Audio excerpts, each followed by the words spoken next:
Shalom. Shalom, Israel.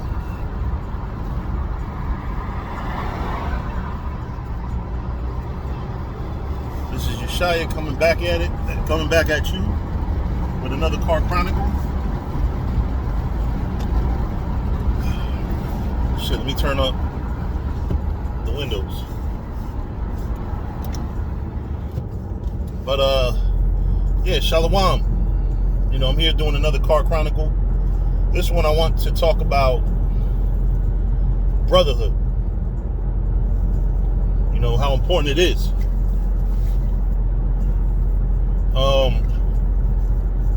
When you're dealing with a brotherhood, first off, let's talk about how much brotherhood is really around us. The fact that just about every single block, every single street is named after an Edomite is brotherhood of Edomites. The fact that we go to their colleges to learn their education, to serve them in their world. The fact that we work for them. This is all part of brotherhood. All of this is brotherhood.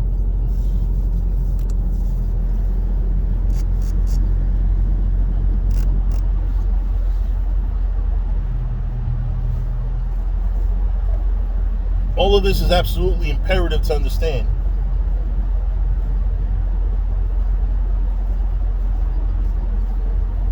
Because it lets you know how important it is to be brotherly. When you really see another Israelite, you have to really look at it like, yo, my whole nation's suffering because of selfishness, greed, and all that other shit. You have to really be mindful, what your people go through. Not just be brotherly to those brothers that are around you, but really extend brotherhood even to brothers in other camps.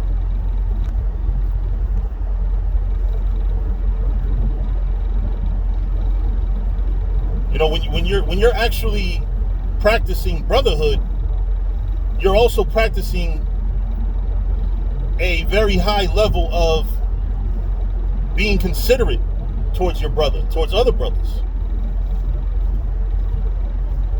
And that's one of the most important things that we can teach in this thing. Sometimes brotherhood doesn't look like, oh, brother, I got love for you, and brotherhood doesn't always look like, here's $100. Sometimes brotherhood is, yo, you shouldn't do this. Yo, you better than that. Don't do that shit.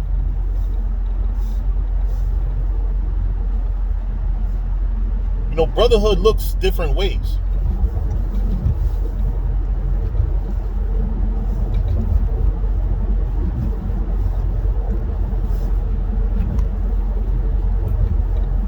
But brotherhood is always being mindful of the next man.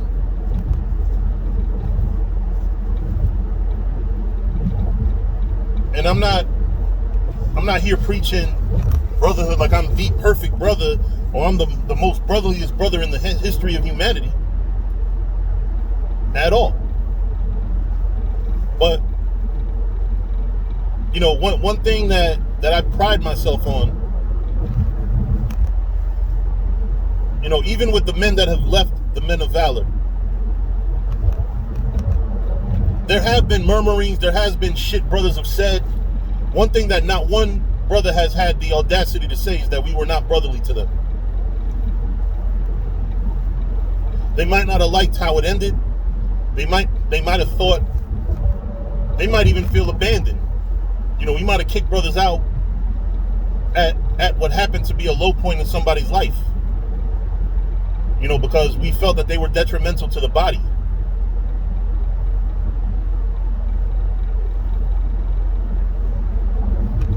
But it's critical. It's critical to always remain brotherly. Let brotherly love continue. Right? As brothers in this faith, as we grow, you know, we have to actually grow. Like, grow for real. Like, understand each other. Love one another, man.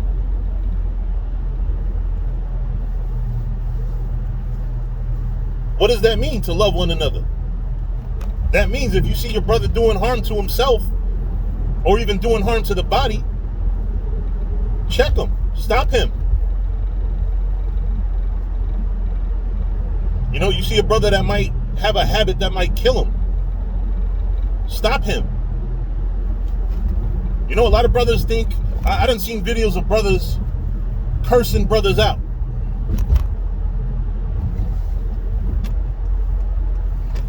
And calling that some type of righteous rebuke.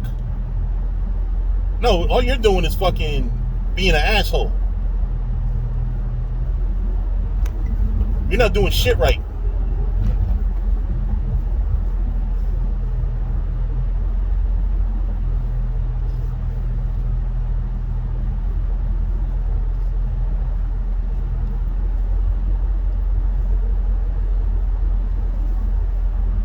All you're doing is going in disrespect. You know, it's funny, man. Brothers say, yeah, you know, this rebuke is out of love, but in that same rebuke that's out of love, you're like, this fucking nigga, bitch ass, hoe ass, faggot, and all that shit.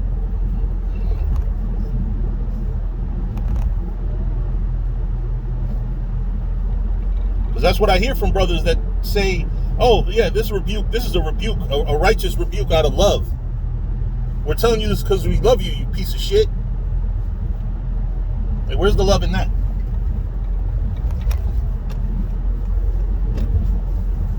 Real curious. How is that love? How do you say you love your brother and that's how you treat him? That's how you talk to him. That's not brotherly love. I don't know what the fuck y'all call that shit. That shit is not no brotherly love.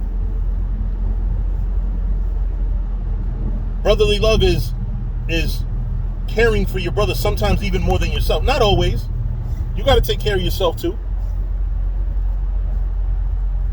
You got to look after yourself. But you know, there might be sometimes when you see a brother need something more than you do. And when I say something, it doesn't need to be money. Sometimes a brother needs advice. Sometimes a brother just needs prayers. Prayers are invaluable.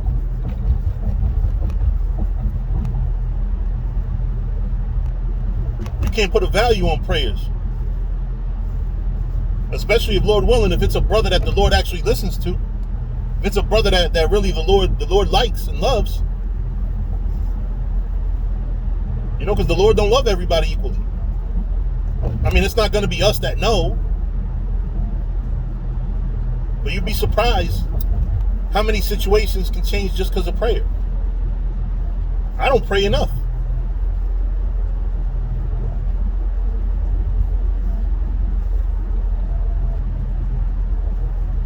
You know, but you would really be surprised how you can better your life by praying. But not just praying, but actually doing what you got to do to make the change. Don't pray to the Lord for a better financial situation and don't look actively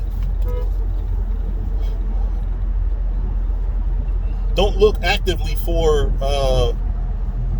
a way to make, you know, better income, or a way to you know,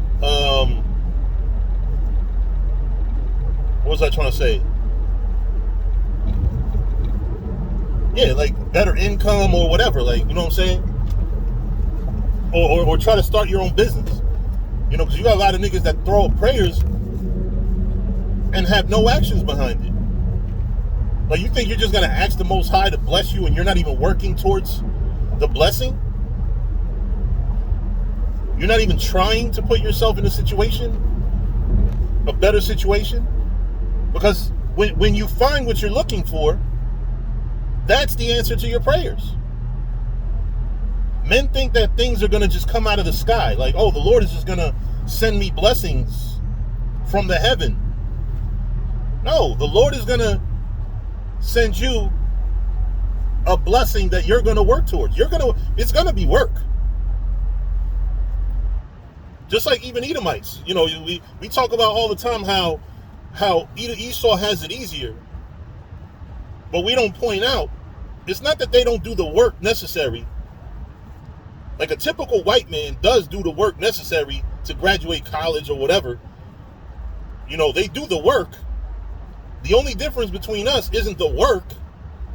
Part of it could be that some of the things in their life could have been somebody cutting them some slack. You know, but the biggest flex that a white person has on us is that they don't have a lot of the burdens that we have as a race. They don't have to deal with the violent, you know, police violence as much.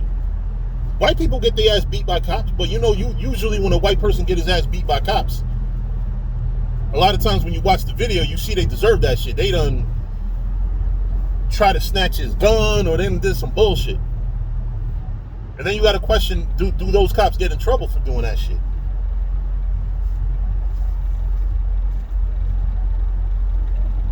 Because that's a whole nother thing. Like, you know what I mean?